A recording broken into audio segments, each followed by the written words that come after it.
Entangled Horizons.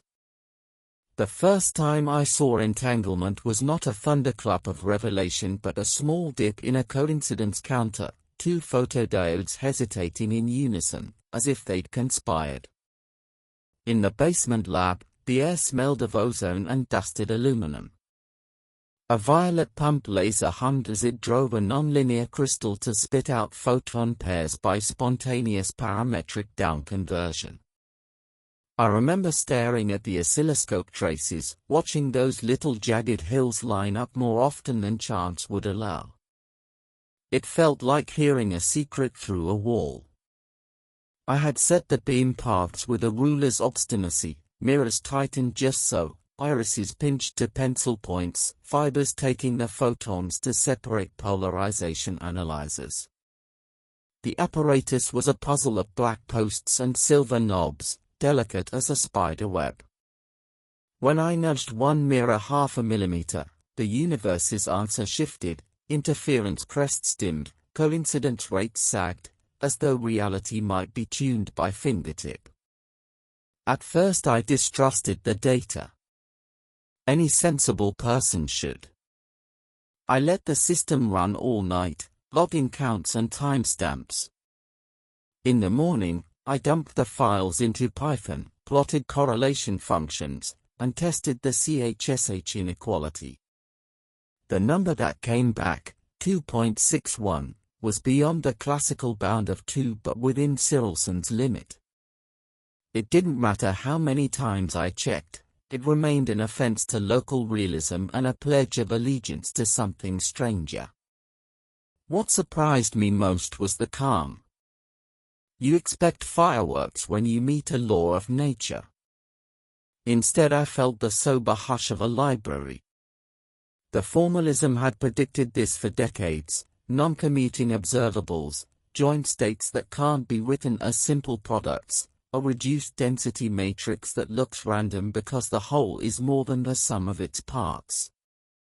But to see the world refuse a story about little billiard balls carrying secret instructions was to feel the floor rotate under your feet. I wrote my advisor at 2 a.m., too wired to sleep and too embarrassed to call. "We have a violation," I typed. "Loopholes are still open, but it's clean." He replied with one line, "Great, now prove you didn't fool yourself." The work of science is now ritualized. So I began again, swapped detectors, changed analyzer angles, randomized sequences, warmed the lab until the air shimmered around the table. No single adjustment could erase the pattern. It wasn't a fluke or a ghost. It was the beginning. When I finally read the EPR paper line by line, I could hear exasperation in the prose, like a violin string pulled a bit too tight. Einstein, Podolsky, and Rosen never meant to give us a toy, they meant to show us a paradox that, in their taste, disqualified the toy from polite society. If quantum mechanics were complete, then distant measurements could steer local realities. To them, that smelled like non-local, spooky action, a phrase Einstein intended as derision, not a bumper sticker. In the lab, that derision looks like two photons born together, their polarizations undefined until measured, yet correlated as if they'd agreed on matching outfits in a dressing room outside of time. I set my analyzers at 0 degrees, 22.5 degrees, 45 degrees, and 67.5 degrees, the 4 CHSH settings. The visibilities rippled with angle in a way no local hidden variable model could track. Bell's theorem, once a set of inequalities in a textbook, took on the tactile life of a misaligned mount or a noisy amplifier. We are not allowed, it seems, the luxury of imagining properties are merely hidden behind a curtain, waiting for us to peek. If there's a curtain at all, it's stitched into the joint state, my photon and yours, described together or not at all. The mathematics forces the modesty, the state vectors live in a tensor product space, inseparability is not the default. If I trace out your half, mine looks like an unhelpful thermal smear. But put the halves back together and structure blooms.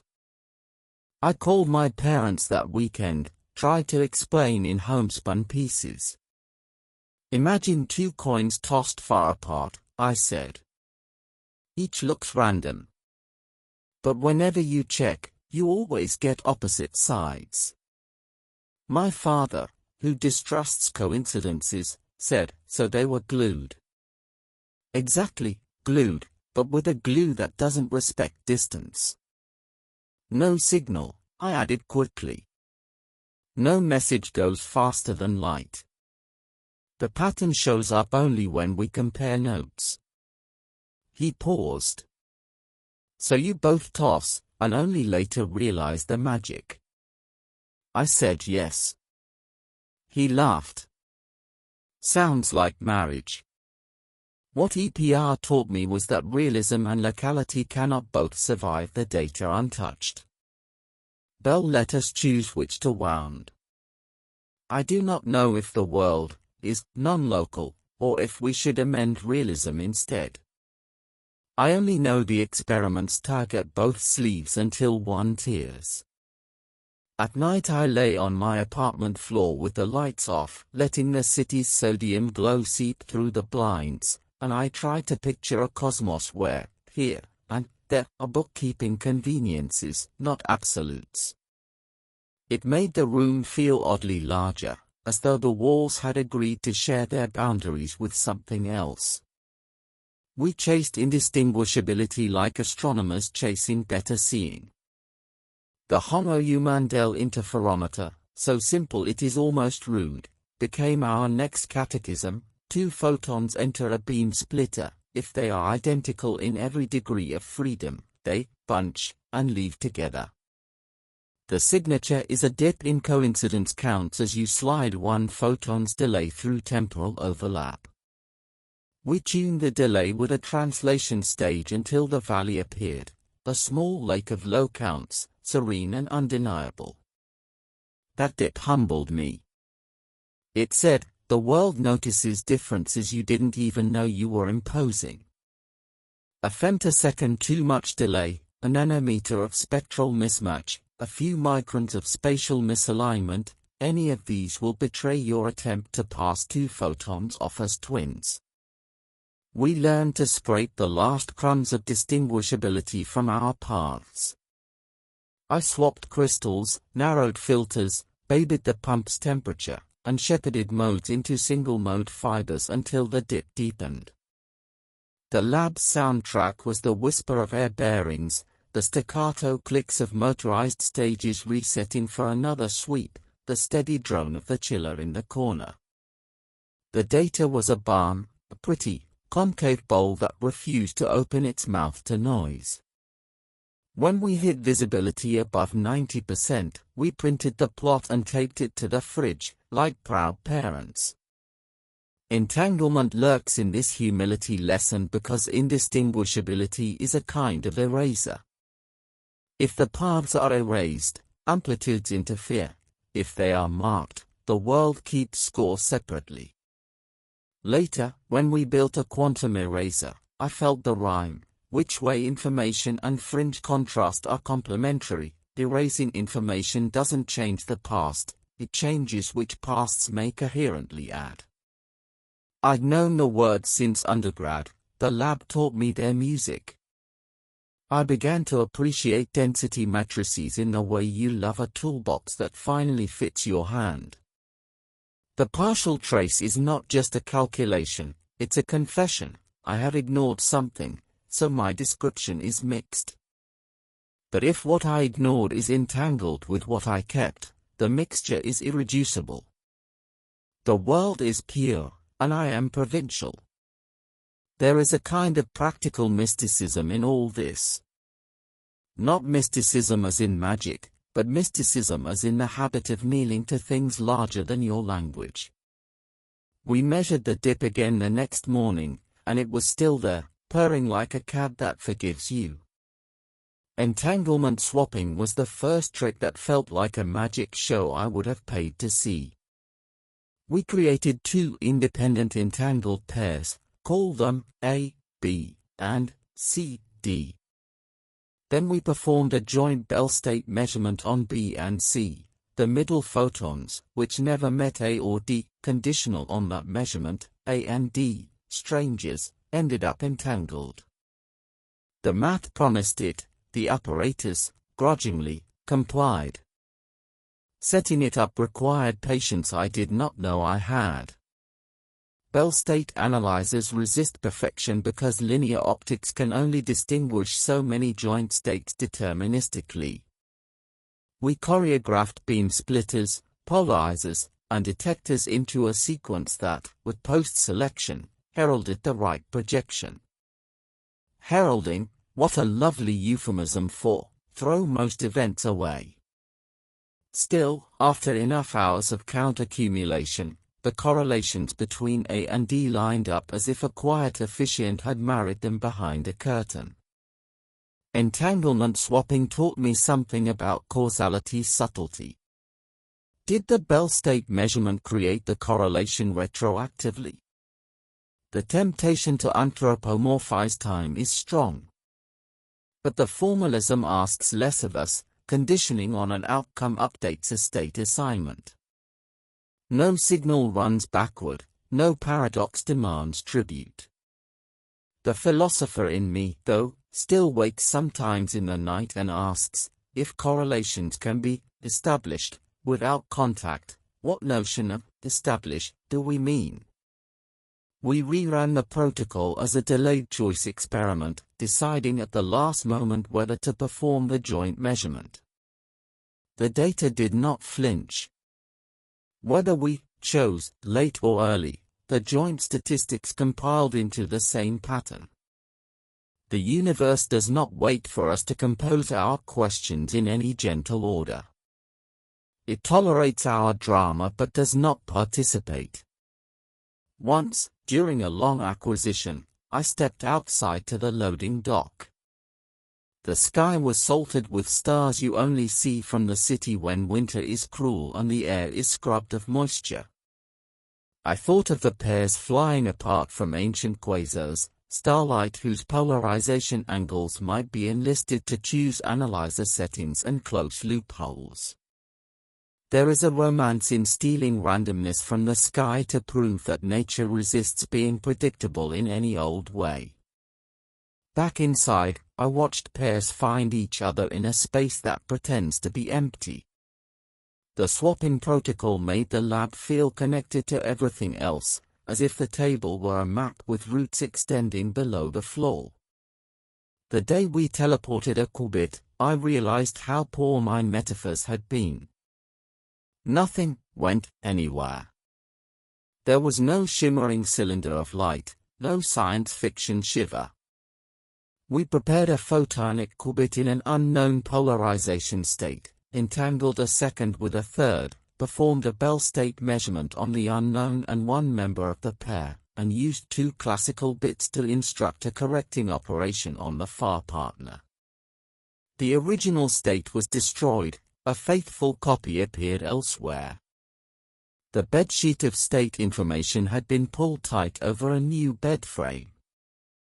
I remember the first successful run, how ordinary it looked, a bump in a fidelity curve, a histogram that bulged where it should. People imagine teleportation as a feast. In truth, it is 1,000 measured snacks. But the satisfaction is real. It says, because entanglement exists, and because we can fold classical communication into the recipe, information can relocate even when the carrier cannot. The no-cloning theorem stands unthreatened. We never make two perfect copies. We trade locality for reliability in a ledger balanced by classical messages that respect the speed limit of light. Where does the state live between the joint measurement and the corrective rotation?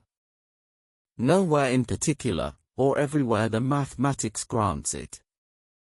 The state isn't a thing, I tell my students, It's our best book about a system's next moves.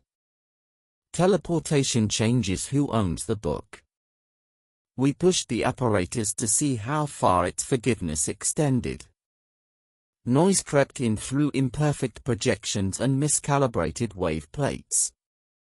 We ran process tomography, twirled the inputs over the block sphere, and chased the fidelity toward the classical threshold as if it were a line in the sand between two countries with very different passports. When we saw values comfortably above that line, we let ourselves exhale. In the bar that night, my colleague asked if I'd step into a macroscopic teleporter, one that promised to break me down and reconstitute me elsewhere via entanglement at scale. I said no, not because I doubt the math, but because I do not understand my continuity well enough to outsource it. He laughed. Spoken like a person who names their lab equipment. He was right. The tilt stage is Margaret. The pump laser is Grace. Teleportation taught me that entanglement is not just spooky decor, it is a resource, like energy or free time. You can spend it to accomplish tasks that otherwise would be impossible, or only possible with worse odds. It made me greedy to accumulate more. If you'd asked me in grad school whether quantum mechanics had a knack for paychecks, I'd have shrugged. Then we built a quantum key distribution link across campus, and the hum of industry crept into the lab. The task was modest: share a cryptographic key whose security rests on physics, not on some number theorist's gallantry. Entanglement-based schemes, E91, use correlations as a crucible. BB84, strictly speaking, doesn't require entanglement, but the two share a moral measurement mass. We placed source and detectors in separate buildings, fibers snaking through conduits beneath wet leaves and steam pipes. The first time we sifted raw key bits into a reconciled string, I felt like a locksmith who learns that some locks snarl if anyone stares too hard. Eavesdropping introduces errors because the no-cloning theorem forbids silent copying. Privacy amplification squeezes the juice of the correlated bits into something uniformly random. It felt less like wizardry than like good hygiene. Of course, we argued about assumptions. Device-independent security promises comfort even when your hardware is malicious or incompetent. But proving such security is expensive in both photons and patience. We were not saints, we were engineers. We tightened what we could, measured what we couldn't, and wrote down the rest honestly. One evening, the fiber link went dark, and I trudged out to find a backhoe had made a ruin of our route. The operator apologized with the baffled look of a man asked to undig a theory. I stood there in my too clean shoes, realizing that even the most ethereal enterprise clings to infrastructure. Snow fell into the trench, stinging my face. I thought about how many secrets the world births per day, and how few deserve the romance we wrap them in. When the link returned, we stress-tested it with deliberate noise injection and watched the quantum bit error rate climb. The curve had an elegance that soothed me. Beyond a threshold, privacy collapses, and the protocol refuses to issue keys. I like systems that sabotage themselves rather than compromise. Security's lesson was plain: entanglement is not just about weirdness, it's about guarantees you can underwrite with physics. Still, when I locked my apartment door that night, it was the old key that turned. Entanglement does not share well. That is both its allure and its constraint. Monogamy tells us that if my qubit is maximally entangled with yours, it cannot be equally entangled with a third. In a world where resources dilute when spread too thin, this feels almost moral. It imposes a geometry on information, triangles have angles that must add up in a space of correlations. We tried to witness monogamy in a 3-photon experiment, toggling between GHZ-type entanglement and W states. Gigahertz carries brittle, global correlations, measure 1 and the edifice can collapse into clarity. W spreads entanglement more robustly but less intensely, lose one party and the rest still share a diluted bond. Watching these states under stress felt like counseling relationships, who leans on whom, who survives betrayal. I wrote inequalities on the whiteboard while the detectors clicked in the background, like rain on a slow roof. The math bound the possible 2-party entanglements given the 3-party whole. No distribution scheme could violate those bounds without tearing the algebra that knits Hilbert spaces. It's stunning, really, how information enforces its own provincial laws. In practice, monogamy is an ally. It keeps eavesdroppers honest. It limits how correlations leak into the environment. In theory, it is a pointer toward deeper structures, that the web of tensor factors has curvature, that correlations occupy a space not unlike a landscape with ridges you cannot cross without giving up something else. I thought about this one afternoon in the cafe, watching people clump into conversations and then drift apart, words exchanged and forgotten, traces left on cups and napkins. If you had a god's access to the density matrix of that room, you would see constraints on who could be deeply entangled with whom at any moment, simply because cognitive bandwidth is finite. Physics and psychology rhyme more often than either discipline appreciates. Back at the bench, our gigahertz visibilities were not spectacular, but the patterns were undeniable. It felt like seeing a constellation in smeared light. Orion's belt is there, if you squint kindly. Monogamy comforted me in ways I didn't expect. The universe doesn't permit us to be everywhere at once with everyone. Perhaps mercy rides on that limitation. For every perfect plot we printed, 2 more were marred by the grubby hand of noise. Entanglement is fragile in the wild.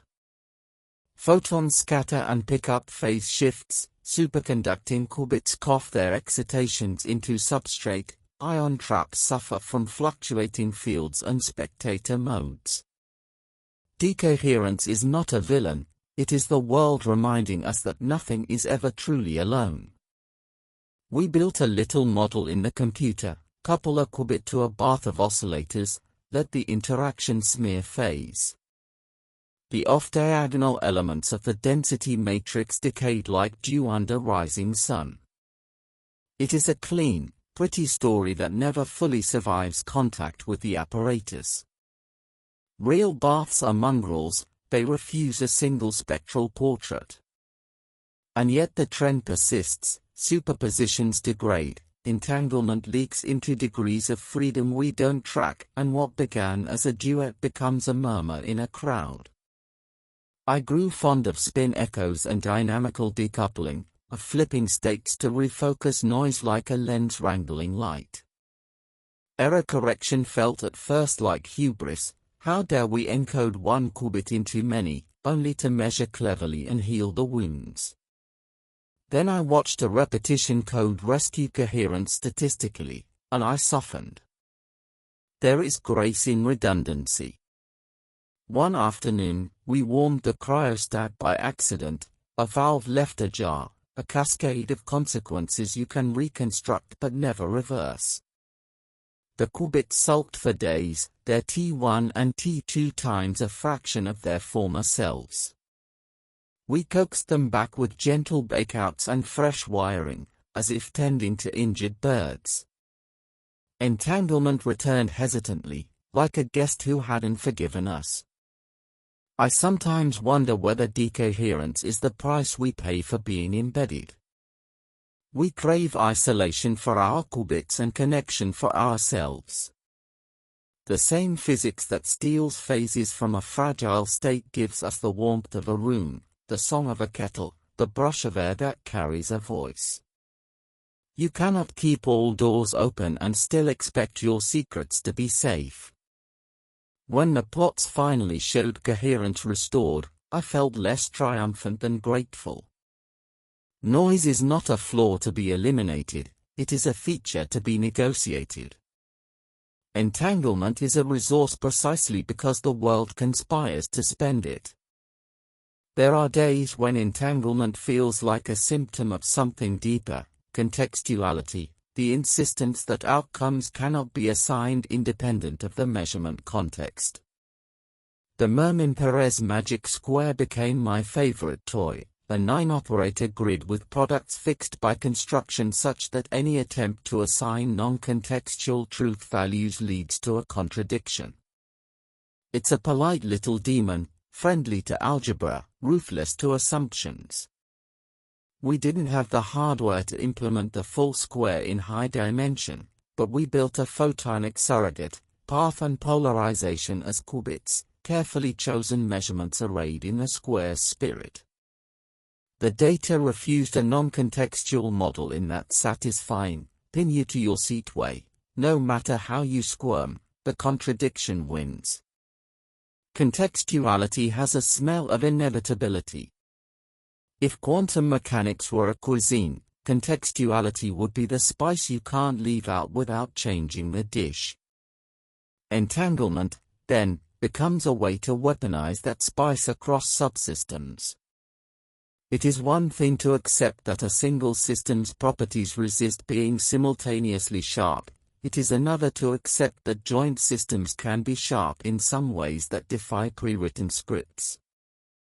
At night, I read papers that try to derive quantum theory from axioms that feel more humane than Hilbert spaces dropped from on high. Information causality, no signaling, local orthogonality. There is a menagerie of principles that carve out the quantum set from the superquantum world of PR boxes. Why nature chose this set intrigues me the way a good melody does, arbitrary in detail, inevitable in effect. In the lab, contextuality made me ruthless about calibrations. If outcomes depend on context, then my context had better be the one I think it is. I learned to love cross-checks, measure in two bases, interleave calibrations with data, spare no mercy for drifts.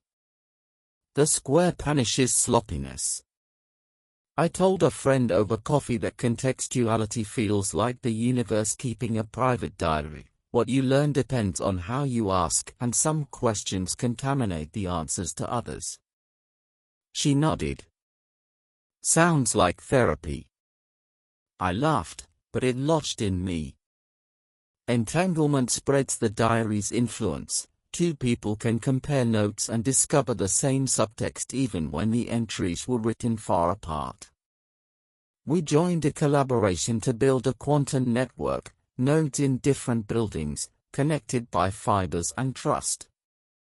We erected quantum repeaters in the mind first, then in aluminum racks, entanglement generation, storage, swapping, purification, error correction, each a verb that must collaborate with the others if distant nodes are to share a secret or a state robustly. Memories were the choke point. Photonic qubits race, they do not like to sit. So we tried atomic ensembles, earth-doped crystals, and NV centers in diamond. Each offered a different compromise between coherence time and interface quality. Loading and retrieving felt like trying to pass a bubble through a net without bursting it. When we succeeded, the room softened around the achievement. We learned the art of heralding well. If you do not announce successes, your network sputters, drowning in failed attempts. Heralded entanglement generation patched together a city-scale bond from a million micro-failures.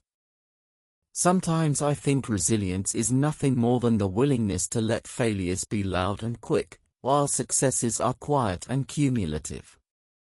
As links stabilized, we ran teleportation end-to-end, then tried simple protocols, clock synchronization, distributed sensing, secure function evaluation. The performance metrics were not pretty, losses gobbled photons, misalignment snipped visibilities, but the fact of functioning carried its own glow. Somewhere between two labs, a state existed in neither place and both. I once stood on a pedestrian bridge above the fiber trench at dusk, the city's arteries lit, buses sighing under their loads, people with bags and worries flowing like coupled modes. I thought of the classical internet's early days, clumsy and improbable, built from patience and grant money and a stubborn belief that connecting things mattered. We were trying to do the same for correlations instead of packets. At home, I drew the network on a napkin, nodes as stars, links as lines, and taped it above my desk. It looked like a constellation I wanted to learn by heart. Entanglement would be the ink. Distance would be a technicality. Error correction absorbed us like a devotion.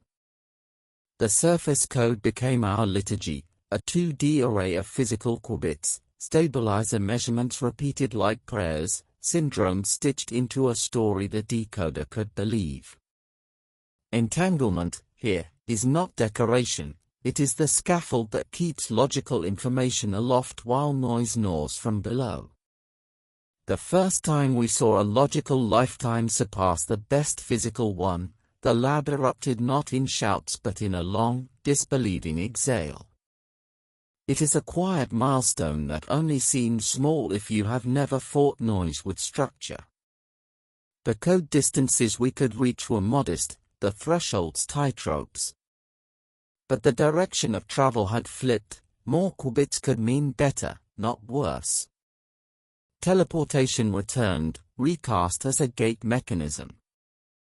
Measurement-based quantum computing tempted us with cluster states, big, pre-entangled lattices you carve into logic by measuring qubits in the right bases. The act of measuring becomes a way of computing, a verdant paradox. We tried small clusters in photonics, watched their entanglement map flicker alive on our screens, and then saw it dim as losses took their toll. It is hard to keep a forest green in a desert. I learned to love stabilizer formalism the way a carpenter loves plumb lines. Commuting operators impose order, anti-commuting pairs warn you when you've upset the furniture. The algebra is an invitation to think in patterns that survive perturbation. Entanglement, in this view, is a shared responsibility, each qubit carries a piece of the code's soul. The human entanglement mattered just as much. Our team became a code. When one of us faltered, another caught the error. When two made the same mistake, a third pointed to the syndrome and laughed us back into sense. Science is not a soloist's art, not here, not anymore. We submitted a paper, endured the slow generosity of peer review, and, months later, read our names in print. The words that mattered most to me were not mine but the phrase, fault tolerance, the quiet promise, even if the world keeps breaking you, there is a way to proceed anyway. People ask me what entanglement means. I used to give lectures disguised as answers, no signaling, bell violations, resource theories. Lately I say, it is the permission the universe gives for parts to be more together than proximity allows. It is a mathematics that casts companionship as structure, not sentiment. It wants us to notice that separability is a privilege, not a default. I keep a notebook of images that help me remember. Two coins tossed miles apart yet landing with purposeful bias. A bedsheet pulled taut between distant bedposts. A diary written jointly, each entry unfinished until the other is read. None of these are right, but each catches a facet. I think of entanglement now as a constraint that makes room. By limiting what local stories can be told, it frees global stories to be richer. The frontier shifts. Satellite links beam entangled photons across continents. Loophole-free Bell tests retire excuses. Quantum sensors braid entanglement into precision that tastes the curvature of spacetime or the whisper of a magnetic field. We are building devices that rely on a paradox Einstein hoped would break the theory that hosts it. There is a wry mercy in that. My own life has bent around this work. I have measured dips and violations, added and subtracted basis rotations, and learned to expect the world to disappoint me beautifully. Entanglement has trained my attention to look for structures that don't reduce, for holes that resist disassembly into plausible parts. That habit leaks into friendships, into how I listen to music, into how I forgive. On certain nights, I take the long walk home, past the river that cuts the city into approximate halves. Reflections stitch the banks together, and for a moment I feel the peculiar calm I felt that first night in the basement, the hush that follows when reality refuses an easy story but offers a better one if you stay. If there is a moral, it is shy. The universe is not built from things, but from relations that become things when we insist. Entanglement is the most articulate of those relations. It does not explain us, but it reminds us that explanation might itself be a kind of entanglement, between the world's patterns and our willingness to be changed by them. I head back into the lab in the morning and align the mirrors again. The beams scratch their paths in the dark, and somewhere in that geometry two photons agree to behave like one. I remind myself what a privilege it is to be present at that meeting, to keep score for a while, and then to step aside as the universe continues its conversation without me. The end.